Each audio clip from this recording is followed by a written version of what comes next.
ever been recording earlier. You were vibing away there for you. You used up all your vibe. The morning girl, it's time to get up. And the day ahead, let's make it count. Good morning, Earth. It's time to wake up. It's better that time. Welcome to Cross Dimensions. This is a podcast show where we have other podcasters on to talk some about the weird stuff that I like to talk about. And today's topic will be UFOs, but like think Wild Wild West UFOs. Not from the 1900s. We're looking back in the 1800s. And today we have a special guest on the show straight from his show, Undiscovered Entrepreneurs, with Skoob. Like, I love your name, but I like, because I use Sky too. It's like it's a fun alias. But where did you come up with the idea for Skoob? There it is. How you doing today? No, I've been known as Scooby Doo. That's my nickname for, gosh, it's probably getting close on to 20 years now. There's been times where I've come across people and they're like, what is your real name? Like I've known them for like 5 or 6 years and they still don't know what my real name is, but everybody calls me Skoob because I do the perfect Scooby Doo voice and laugh. So that's where that came from. I was called Kung Fu Panda for a while because I'm fat and but I'm agile.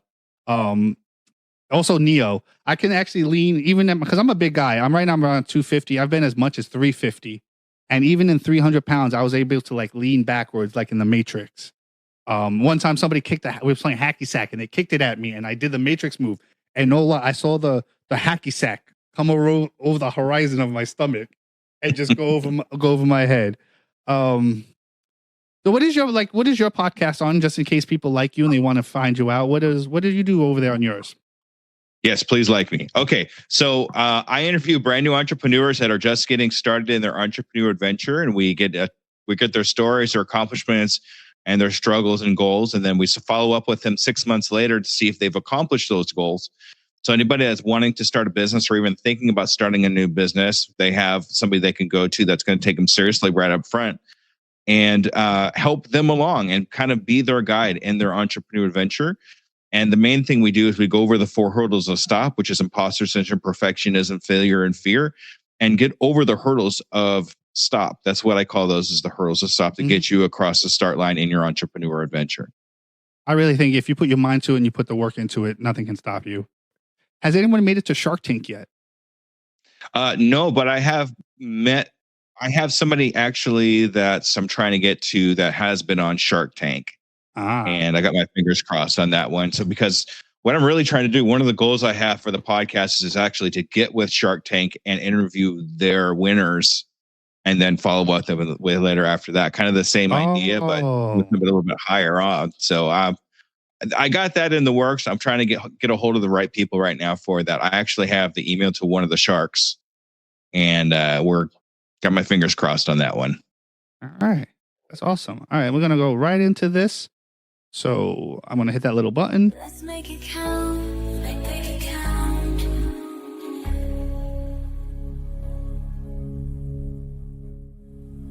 The late 1800s, I really feel like it was even more so, maybe not as advanced as the 1900s, but the 1800s definitely saw an influctuation of revolutions in general, railways, abolition of slavery, and then up in the skies, something was stranger was going on. And that's what we're going to look at this way. We're going to look at UFO lores, whispers of glowing orbs, and mystery crashes in forgotten towns. Usually these towns are too small to have their own, like, pull. Like, you can't get, you know how, like I said earlier, it's hard for podcasters to get noticed. And it's like one of those things, like if you're in a small town, you don't have a paper or anything, no one knows about it. So you know how many times things like this could happen, we'd never know about it. And then I want to get into is kind of like why I kind of came up with this. I don't know, like, do you know David Grusch, right? Skoob? Yeah. Oh yeah. Mm-hmm. And in 2023, he told Congress that the feds have been harboring non-human craft and bodies for decades, maybe even since the 19th century. UFO lore like Roswell often hides truth bombs. I definitely think, I don't know what to believe with this Grusch guy because he still works for the CIA. or some kind of government because he still needs like permission to say things. So everything in this episode, take with a grain of salt. But for him to be like, oh, it could have started the night, that's the 1800s. Do you remember any like significant things happening in the 1800s UFO wise?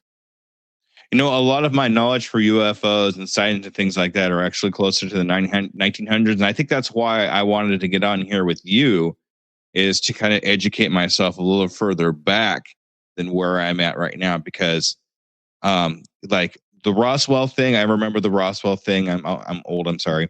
But Wait, you were alive during Roswell? You look great. Oh, yeah. Nah. Well, that's what happens when you interact with aliens. Okay.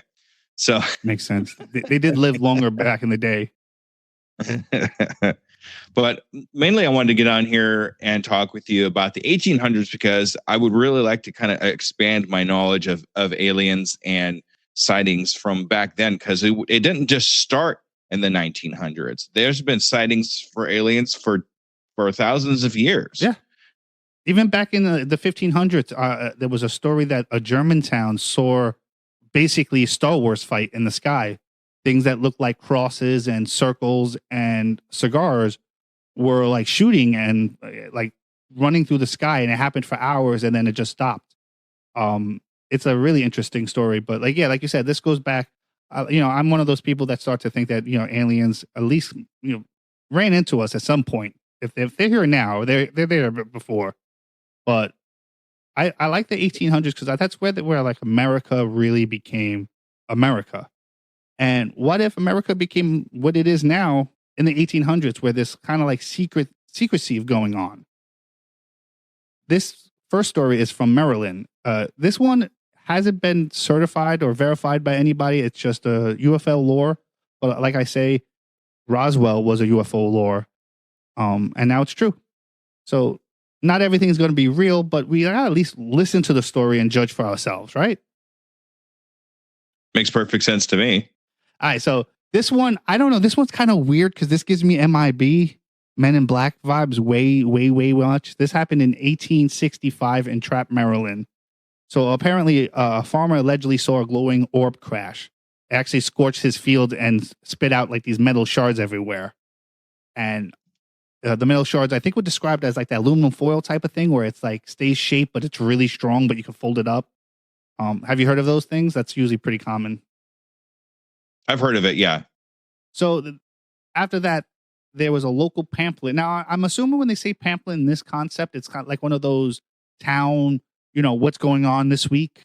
Like, you would give like a Christmas card on the holidays. This is what's going on. So that's what I'm assuming that this is what they mean by it. But apparently, Washington suits grabbed the wreckage during the Civil War's chaos. So like I said, there's no evidence that this really happened. This is just what the town said happened. And for this is the Civil War, and there was Men in Black going around collecting ship. I don't know.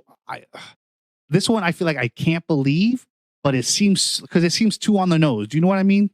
Well, yeah, especially with the Men in Black feel. I mean, that kind of like almost matches just about any kind of crash that you've seen. You always have somebody or something that's either gathering the evidence to hide or anything like that. Yeah, and then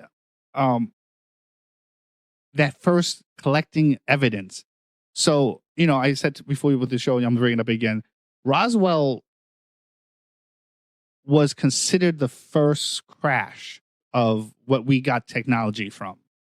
But that doesn't make sense to me, because if you remember the timeline, the UFO crash, somebody went to check it out. They went to the news and said, hey, it's a UFO. They said, they put a thing out, said, hey, the government says the UFO's here. And like an hour or two later, like hours later, somebody comes in and says, nope, that's not true. Tell them it was a weather balloon. And then they came in and collected everything. I don't think you can have that kind of precision without knowing what you're doing.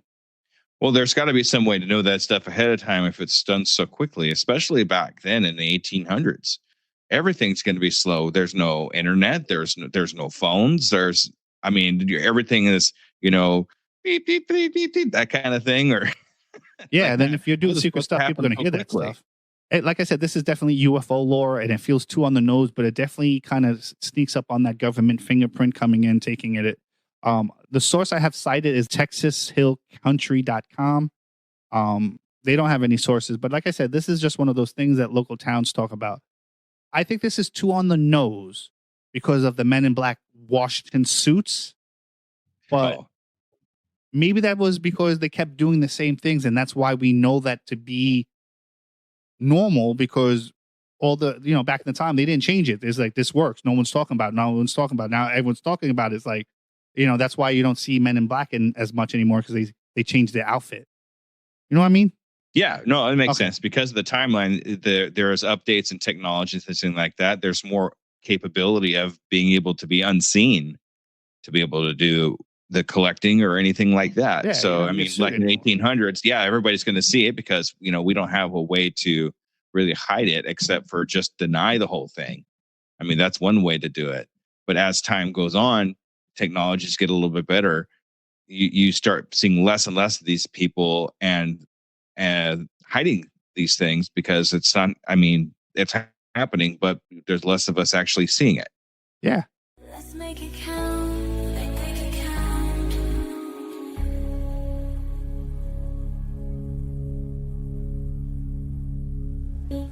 Now we move up in 8 years to 1873 in Boone County, Missouri. Again, this is another UFO lore, but I'm not going to say it again. But apparently a farmer heard a whirring craft touchdown. So first of all, whirring, I hear that and I think, you notice the new cars sound like that too? You ever hear a car drive by and it sounds like a UFO driving by? Yeah, because all they're doing is going. Yeah. So, this is 1873. There's nothing that's making this sound. Like everything back then, engines, steam engine, they make noise. It goes, you know what I'm saying? So to hear just like I'm going to assume like a humming sound. Then it burned the crops and then again with dropping metal. But these metal had strange runes, kind of like hieroglyphics, which tends to be come up in a lot of UFO stories that are more, the ones that you don't hear about tend to have more of the hieroglyphics on it than the major ones. The local tales say that the evidence vanished by the 1880s. So this craft comes in 1873, touchdown. Now I'm hearing touchdown meaning it landed and some, but it says it's dropped stuff. So I'm thinking maybe it crashed. What do you think? You think it's crashing? You just sat down? Because I know there's not a lot to go on. So I'm trying to get as much info from the little bit of info that there is. I don't know. All I could think of in the back of my head is, okay, they catched out and then they dumped a bunch of their trash under the ground and then took off again. So maybe that's just, space trash. And that makes sense. The graphics were, do not touch or something like that in their language. But that's the only way I can think, because usually there's a crash. There's going to be like a hole. There's going to be, there's going to be something there. But if it's just like a crop circle, that's how they're basically made. It's the crop circles is they just land softly. Oh, that makes sense.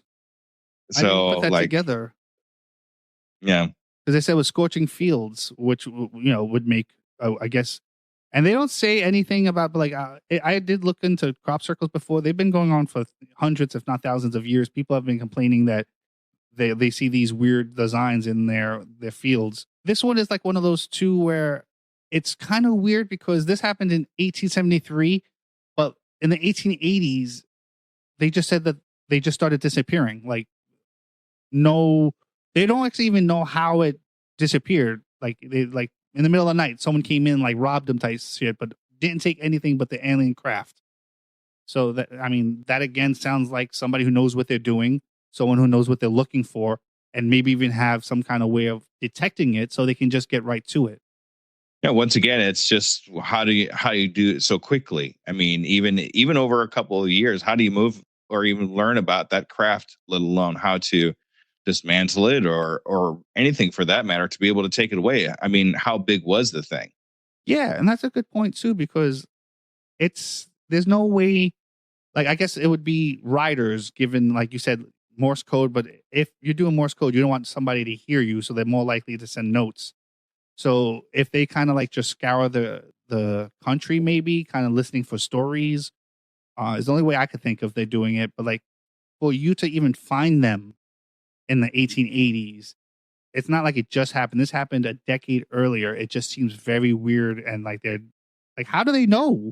Like, how do they know in that time that they would even have anything? What would be the equivalent of the tabloids in the 1800s? I mean, like, if we're going to go with the Men in Black theme. Yeah. When was Sun made? Is that a new thing? The Sun? Oh, the Sun has been out since the 1930s or 1970s. So I don't think that's going to work. Right. Unless they like started like, I don't know. That's a good question. Technically, when did they start? That's Let's make it count.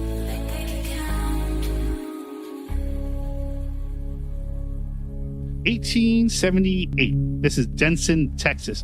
This one's actually been verified. Now, verified doesn't mean it happened. It just means someone reported it and there's some kind of source for it. And this actually comes from the Denison Daily News in January 25th, 1878. So 20 miles from Aurora, Texas, which is another crash that we'll talk about later.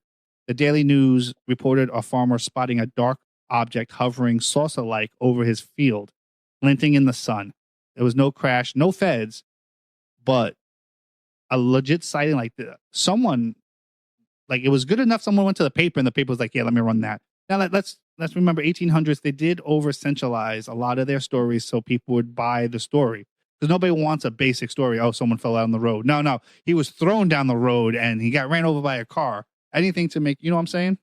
Oh yeah, that's how they sold their stuff. I mean, that goes along with everything that's happening today. I mean, it happens today. They kind of like make it bigger than it really is, Yeah. And then, so this one's in 1884 in Nebraska. There was a blazing object crash, leaving glowing metal fragments.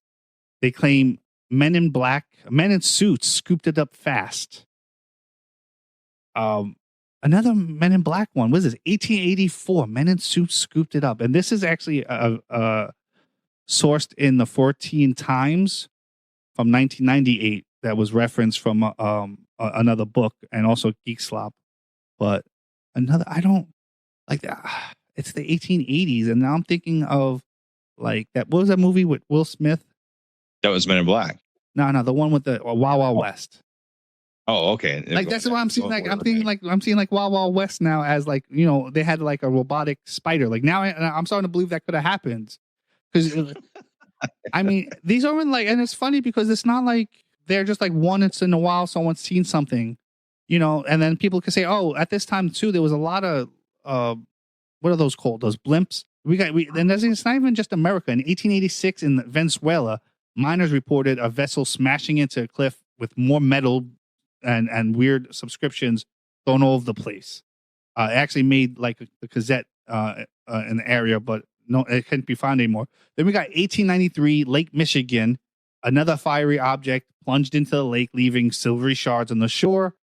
Grand Rapids Press actually claimed that a government surveyor swept them up. This one's UFO lore. Like, again, it's someone reported it in the past, but it's no longer verified at this point. So this is just lore. But again, someone came in from the government. How do they know so quickly? I don't like before we talked about what we said. It was like 10, 15 years before they found it. But now it's like they're getting better. Like we started it in the 60s and 70s. It took them a while to get it. Now we're in the 80s. And now maybe that's why they found it so fast. The other one where you remember said like, why did it take them so long to find it? And now in the 80s, everyone like, are they using technology they didn't have the decade before? Am I the only one who has these questions? Well, here's something interesting. I'm actually writing these dates down as you're saying them, just so I can keep up. I'm wondering how what kind of advancements that we had after each of those crashes. What kind of technology advances did we have after like the 1865? What kind of jump did we have in our Earth technology that might have jumped from that? And then 1873, what happened after 1873 that might have jumped our technology again to make it a little bit better? I mean, if you're collecting all this space junk and everybody's analyzing it and improving, they could be, using the metal to improve their computer or whatever, the version of computer would be in 18 whatever. But I mean, they're using the technology from each of these crashes to improve what they're doing. And now we've gotten to a point now where we can find something really quickly and just wrap it up right there with the technologies that we picked up from these other crashes. Now, it's interesting you bring that up because I was actually thinking about this the other day because I looked into it. Radio was invented like the theory of radio was invented like I think it was like I want to say like 100 years, but it was at least like 50 years. The concept of radio was made, but it couldn't be put into execution for a long time later. It was in the early, I think it was 1890s when the radio officially went into thing. And radio is like one of those things where it's like, if you really think about it, you're taking somebody's voice and you're shooting it through the air. Where would you even think of something like that? Well, if that's the early 1890s, that almost catches up. I mean, the last date we talked about the crash was what? I have written down 1878, but I think you said there was another one after that. Yeah. So 1865, which I don't even think that was the first one either, because let's say Washington did show up. It could have been the first because how did Washington know to show up? And that's where I picked a lot of these stories. They're short, not a lot of info on them. And I understand that. So I'm sorry if you're looking for like a deep dive into these things, but it's just so hard to find information that so long ago that, the last one I want to talk about, and then we'll go back to the radio, is 1896, Sacramento, California. This one was verified. It was the Sacramento Bee says that a train conductor and a bunch of other people saw a cigar-shaped craft with lights slicing through the sky faster than any balloon. And this is kind of that started the thing that a lot of people don't know about is in the 1890s, there was something called the Great Airship Wave. Thousands of sightings across America from Ohio to Texas, which is strange because it wasn't so much in other places, which made me think dimensional time. Is that why most UFO crashes in the 40s happened in Nevada and New Mexico because they could only go on that one slice of the world? You know what I'm saying? So well, if you look at the ley lines, of the Earth and the poles and the magnetics and things like that, there's actually a ley line that goes through that area. See, so like it looks like they're just moving from one ley line to another one, and then they keep moving on or something. That's how I see it anyway. Yeah. But you would definitely bring a good question up the radio because, well, you didn't say radio, you said technology, but it was definitely ideas in the 1800s, especially science-wise, blew up with like the telegraph. That's another one. Beeping over a line. Bro, like what made you think of that? Like, because, ideas usually come from something else, radio, then TV. You could record voice, you could record visual, then put them together and make a film. So, they didn't just come out with film. So it's like, well, why do you even get the ideas for things that we never even had before? Like, how crazy you must sound like, hey, I got a great idea. There's this thing where if you talk into it, someone in the other side of the world can hear you. Like what? Yeah, exactly. And I think, and this is one of my beliefs when it comes to alien technology, is that every time that these guys have left their quote unquote space garbage or whatever you want to call it, like I called it earlier, we've harnessed it and turned it into a new technology that we used here as humans. Yeah, because we didn't do nothing for a long time. It took us forever to go from spears to bow and arrows and then to gun. It was thousands of years, thousands and thousands and thousands of years. So, I people don't like to say aliens because it's like it takes away from humans, but humans still have to be smart enough to put it together themselves. So let's not like just say that, but it's okay if they got the idea for someone else is all I'm saying. So I brought up all these ones quickly because the one I really want to talk about is one that we already talked about on this show. But with the David Grusch thing, it really made me see it in new light. So for you, Skoob, and everyone else doesn't know, I think you might know, but Aurora, Texas happened. This thing happened in 1897. This is verified, but we'll get into that later on too. So the story goes at 6 a.m. on April 17th, a cigar-shaped airship plowed into Judge J.S. Proctor's windmill in Aurora, Texas. It's like a dusty town 30 miles northwest of Fort Worth, if you know the area. It was recently passed by. The government was supposed to put a railroad that through it, but it actually decided to go to another town. And the town was basically dying because there's no traffic and no one to spend money with them. Now, the Dallas Morning News actually reported debris aluminum like, Again, that metal that you hear in Roswell and other stuff, it's that shiny metal that folds up and then goes back into shape. It was actually etched in hieroglyphics like symbols. Again, that same thing we keep hearing over and over.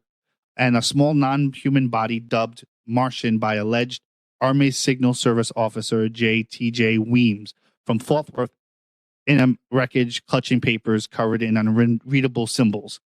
Locals were stunned, but they were people like to shit on Texas as like they're too like aggressive.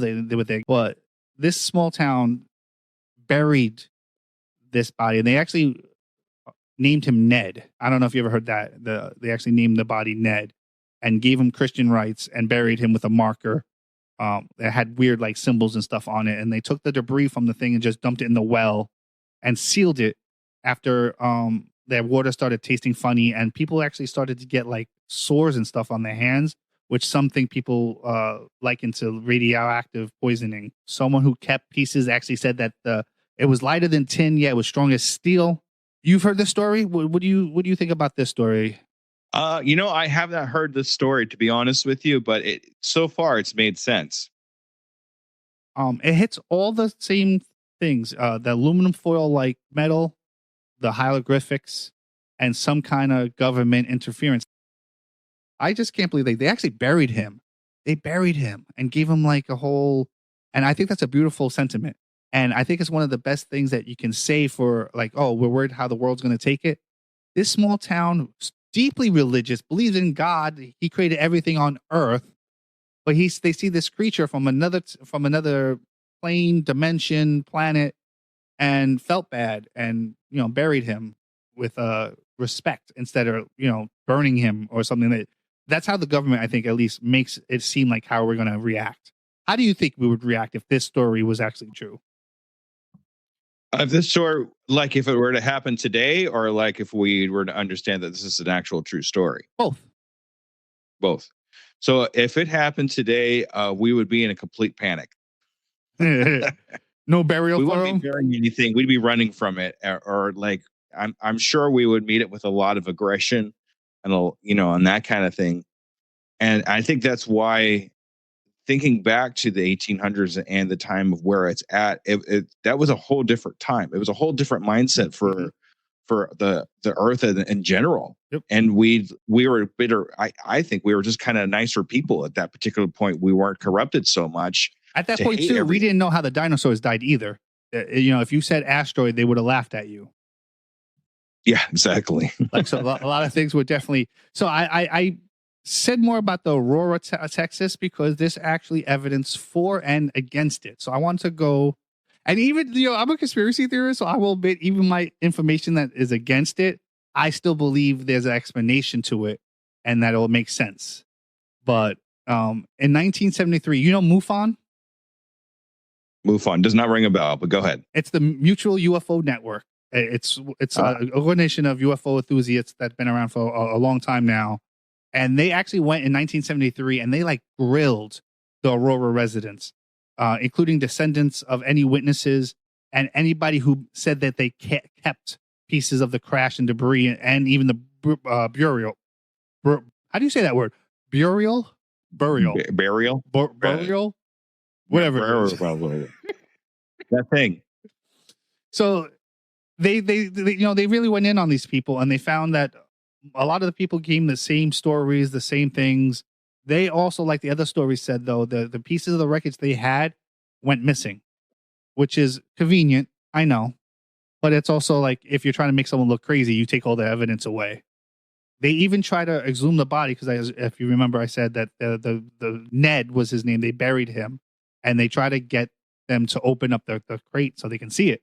And the government was like, well, not the government, but the court said, no, you can't do that. You need somebody to approve it. And nobody ever came forward to say that they're okay with doing that.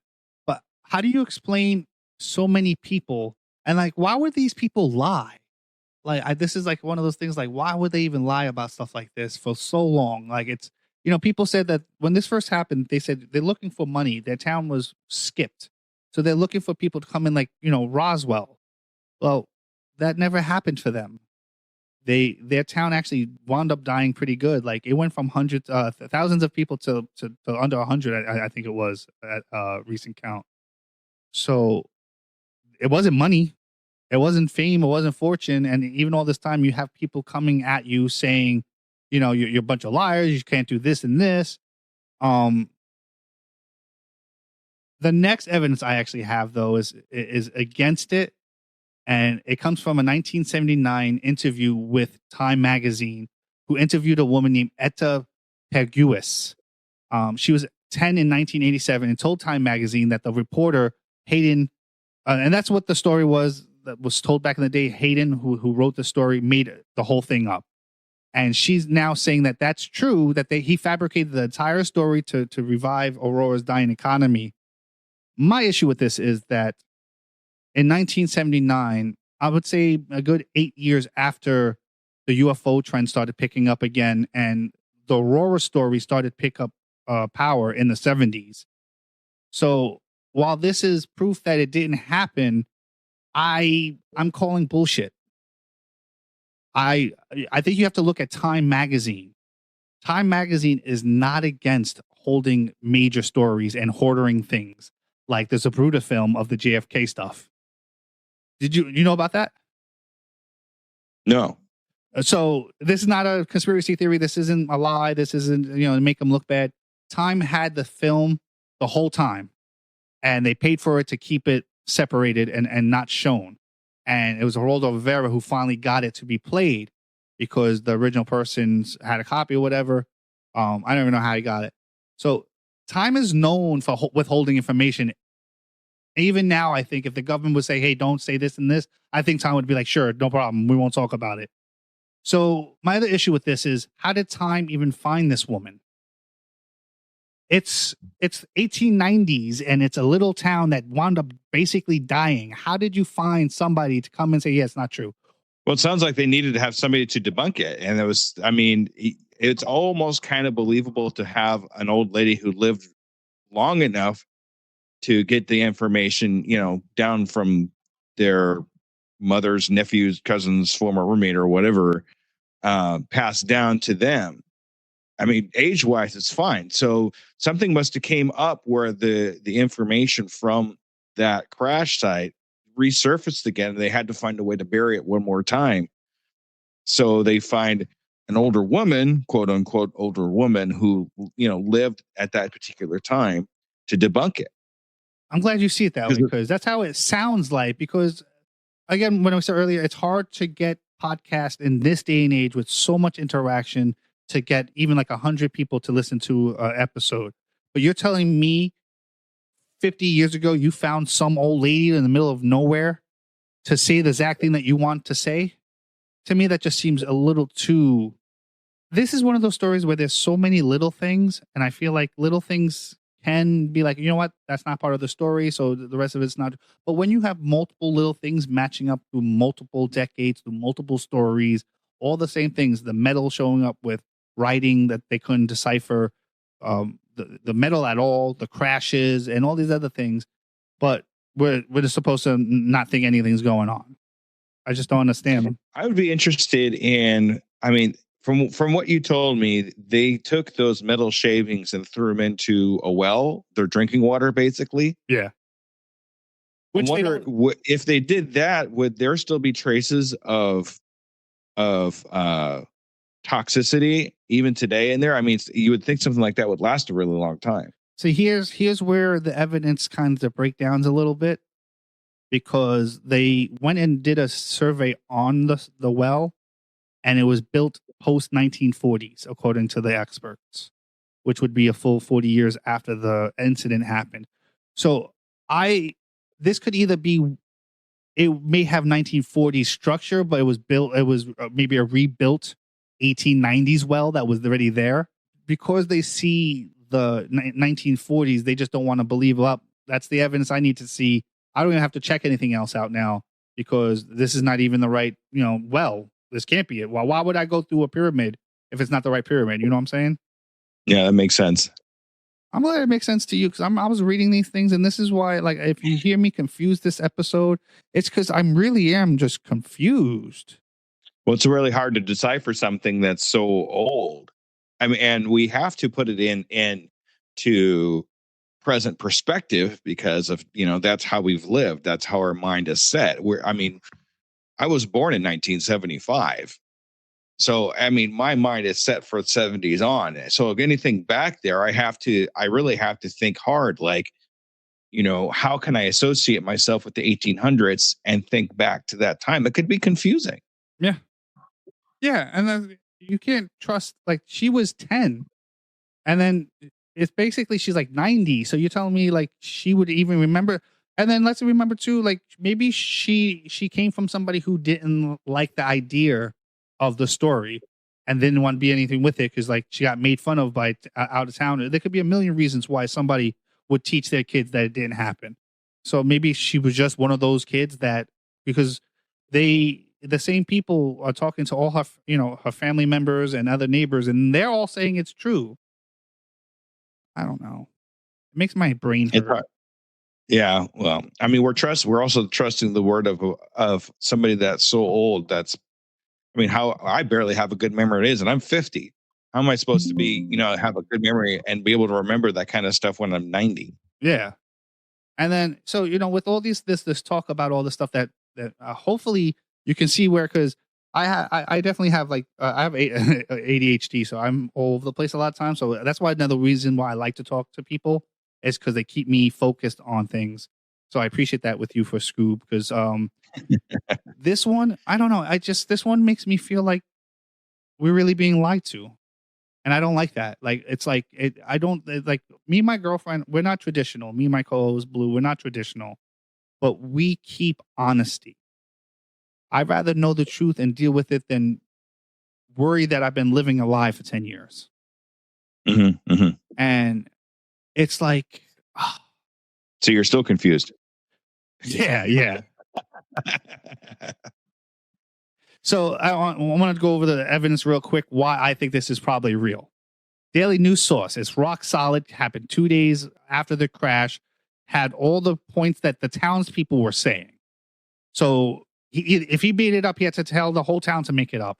It was a cigar-shaped crash with hieroglyphics, metal, non-human pilot, and it wasn't just gossip. This was like a newspaper documented reporting for a small town. And let's be honest, such a small town. Why would they do such a elaborate hoax? Like even 1,000 people, you need 1,000 people to come together and keep the same story. Isn't that what they're saying about what the government's keeping secrecy? Like if they, if they were really keeping secret, somebody would come out, and all these people coming out, they got thousands of workers and you got one or two will come out and say, hey, yeah, it's true. The investigation is struck gold with the residencies. We're talking about everyone, identical stories. It was a crash, the debris, the burial. These weren't like UFO. Yeah, I hate that word.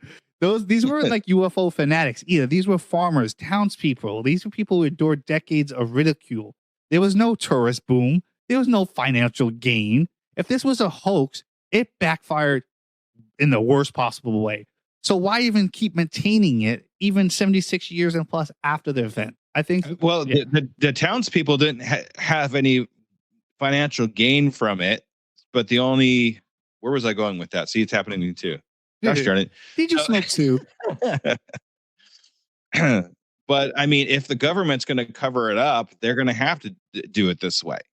I mean, if it's not so much just the financial gain of the people that are living there, but it's the cover up from the government or whoever, or the Men in Black or whoever it is that's trying to cover this thing up or learn from it, but not share the information. That's a possibility too. Yeah, like I think I said this before the show too. It's like, this is like, I don't want to believe because it's scary to believe that there's a shadow government. But the biggest thing for me to really deal with is if it's one government, why is there a bunch of people from the government saying, hey, let's talk about UFOs? And then the higher up you go, the more quieted people get about it. So it's like, that to me can kind of be like circumstantial proof that somebody's doing stuff differently than what we want. Because everyone on the surface level is like, yeah, let's do this. What's going on? And then like, who else could it be but the secret government holding it back? Well, keeping the information for themselves, and taking what they can out of it. It seems to me that every time that we've had a sighting that we're there was some kind of contact, whether be it actually crashing or anything like that, there is something important to learn from it, or something to gather from it that could mean the difference between us winning and them winning. I don't know exactly how you want to put that. So, I mean, we don't want to get it out there that if this actually is true, this is actually happening, because now there's probable deniability. Yep. And another thing that too, I think that a lot of people don't know is that the Great Airship Wave was bonkers.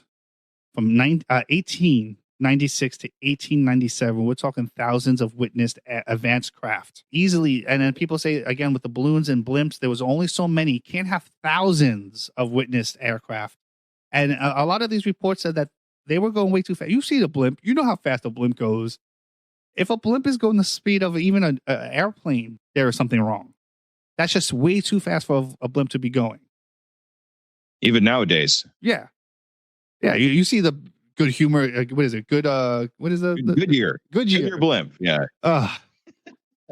Another great piece of evidence, I think, is Grusch himself. Yes, you can't always believe everything he says, but it hits like a sledgehammer. You have 40 intelligent insiders confirming non-human craft and bodies. He actually says in a lot of interviews it's possibly dating to the 1800s that Aurora's, and this is what got me on this, Aurora's debris and Martian pilot fit the elevation like a glove. The Army Signal Service was what you would consider to be the people who would look into these things. And if he's right, which, why would he, again, this is such a weird thing to lie about. It's like, there's no actual evidence, but it definitely tells a story that maybe goes further back, like in the 1800s, like I'm thinking now. Yeah, I mean, that makes sense to me. I would love this to be true, but here's why it might be a hoax. This TJ Weems, first of all, doesn't exist. They've tried to find him. So he could either have fake credentials from the government. It could just be that the guy, my theory is that the guy who wrote the article is the one that made that part up. And that's why people don't believe this, is because he made somebody up for it. But if you saw something crash and you knew it wasn't from Earth, no one's going to believe you. You're a newspaper editor. They're like, you just said that to sell newspapers. So you kind of make up somebody from, and let you know too, doesn't even have to be made up, because Army Signal Service was actually like the CIA back in the day before it was CIA. So it's like the same kind of people are like intermingling with it. Why would the town folks for 70 years continue with the story if it was fake? That woman who gave the Etta, who gave the interview saying that never happens. It was such a weird timing for her to show up right after this started to blow up in the 70s. There's no surviving debris. No one has it. The well has no evidence that anything was ever in there. So Does it exist? Does it exist? does it exist? Did this happen in Aurora, Texas in 1897? Fun slipping through my fingers again. Oh, okay. I was enthralled with your music. Sorry about that. Okay, so I'm not trying to champion it, but it's a thing. It's an AI program called Refusion. You just type in what kind of sounds you want, the lyrics, and then this actually was part of a huge, bigger song. And it just came to me one day because I'm like, oh, does it exist? And I'm like, that would be such a catchy thing to put. yeah. So does it exist? Does the UFOs crashed in this small town in Texas? So I'm going to be honest with you. I'm a huge believer. I do believe in the aliens and all that good stuff. So, I mean, you can't expect it. Like you actually made that point. You can't expect an entire city to be able to come with the same story. There's always, if it's not true, there's going to be some differences in the story because somebody's made it up. Oh, I wonder what the last person said, whatever. Especially in the UFO community, because so many times people come out and say stories and then they start changing the story. And it's like, all right, so that's not the real story because you keep changing it. So I mean, predicated on that, just that information alone, I'm going to say, yes, it existed. You heard it here first. Skoob is crazy. He's crazy. Everyone come in, lock him up. I'm crazy. Yep, I'm crazy. I like being crazy, though. It's made me who I am. So, all right. So, but I know we went on a quick but long journey. Do you think that there could be some correlations of some of these older crashes? Because, like you said, they seem very like efficient at coming in, and like once they find out what they have, shutting it down and keeping like their walls up. Okay, sorry. Question one more time. What did I say? That's what I was like. That's why I'm asking for a clarification on the question. So it's like I have the dates down, and then the quick shutdown, and yeah, like okay, now thank you. The government came so efficient at coming in and shutting everything down. Do you think that some of these older stories could be like the official Roswell, unofficial Roswell that we don't know about? I definitely could think it would be the Roswell of the 1800s. Each one of these can be their own real Roswell if you really think about it. Even if I'm a movie buff too, and I just keep going back to like Men in Black, where they actually, or even Independence Day, where they have the technology and learning off of the technology of every single solitary crash and taking every crash teachings or whatever it is they drop to improve what they have now, and it just keep improving Yep. every time they get more information about the craft. Maybe they're finding more efficient ways to detect the craft as it falls, so they can get to it faster and shut it down quicker. But yeah, I really, if you really dig deep into technological advances that we had after each crash, I think you would be able to find something there too. Yeah, I misquoted something earlier. I said something about radio, but it was actually for the computer. The idea for the computer was made 100 years before the first functioning computer was made. And that correlates to some of the earlier crashes. But then later on, in the 40s and 50s, we had such an explosion. I don't think people realize how many inventions came out from the 40s, 50s. Hold on. Hey, knock it off. That in the 1940s and 50s, we had transistors. Computers shrank from being building size, room sizes to, not a laptop, but small enough you could put a little office. You got Kevlar, fiber optics, stealth, radar advancements. And there's so, like, if you think about all the stuff, it's like even now, like we have so much technology coming out, but we like the last couple of years, it's really just been like phone stuff. So really, like, think about like for just a decade, just all these weird things that we had no concept for before. Lasers was another one. Like we had ideas for lasers, but like, I'm really glad you came on to talk. If you ever want to come back, there's a lot of weird theories with a lot of good. I don't feel like my evidence is foolproof, but I definitely bring things to the table that make you think that's weird. Like, why is that? So I'll keep you like posted of things because I have so many shows in my head right now. And if you're listening, check us out on wkmu.podme.com. Check us out on WKMU Radio Pod on Twitter. Some of the show ideas I have is like mantras work because it taps into the universe. You keep saying it over and over, it happens. I have one where I found numerous giant stories across the world that all talk about them coming from out of the ocean or the water or the forest and building up a civilization of local tribes, and before it became the big ones.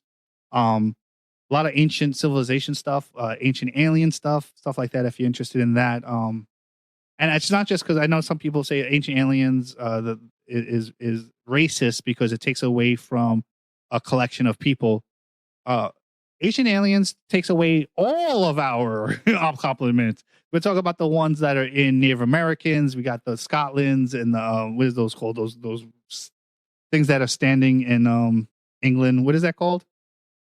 No, Stonehenge. Yeah, like that's a man-made thing, but people saying aliens too. So I don't like to look at it that, because anytime I feel like you put a negative connotation on something, it changes the view of it, and sometimes you just gotta look at it for what it is, and And I'm glad that you're one of those people. Thank you. Yeah, absolutely. Do you mind if I plug my podcast real quick? No. All right, everybody, have a nice night.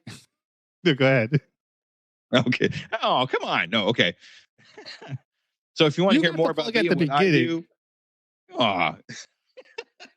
if you want to hear about me and more what I do, you could look me up. My podcast, The Undiscovered Entrepreneur, get across the start line. You can find all my social medias, everything that I have, everything I am at my Stan store, which is stan.store/Skoob, Skoob. I had to spell Skoob with a K so I don't get in trouble with Warner Brothers. Great. I'm about to mute you. Yeah. Great. I got to mute that too. Yeah. I could teach you how to do it. You want me to teach you how to do it real quick? No. No, okay. Right. I have my own weird stuff too. I have I have weird laughs. So maybe, but like I could do like creepy clown, little, like it's weird. I can't do it. This should be pretty easy for you, but we'll talk about it later. I'm too nervous about this right now. Go ahead. Anyway, so everything's there in one spot. So stan.store/Skoob has everything you need to know about me. Send me the link and on the chat too, so I can put it in the episode description. Yeah, for sure. And we like, because you did Paranormal Suits. If you ever want to come back on for that, I have so many shows. Anything you want to do, just let me know. Like, hey, I'm feeling bored this week. What you got next week? You know what I'm saying? Yeah, absolutely. So everyone, I'm Blue. Actually, no, I'm Sky. I'm filling in for Blue. She's busy at work today, but so I'll do her part of this. Check on yourself, checking on your friends, and everyone deserves love, especially you. Good night, everybody. This has been an 87.9 WKMU production, signing out. Bye. Bye.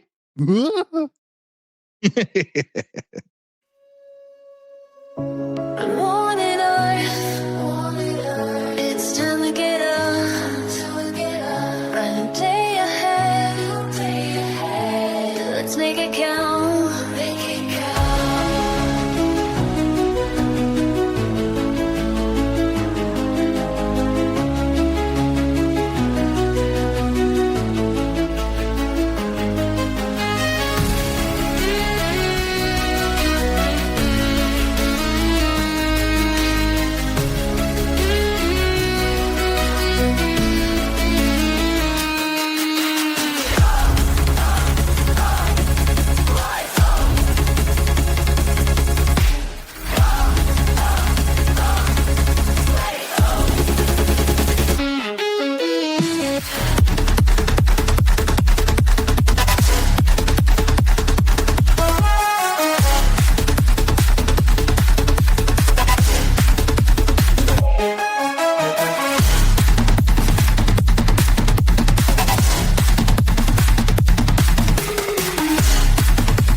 Let's make it count.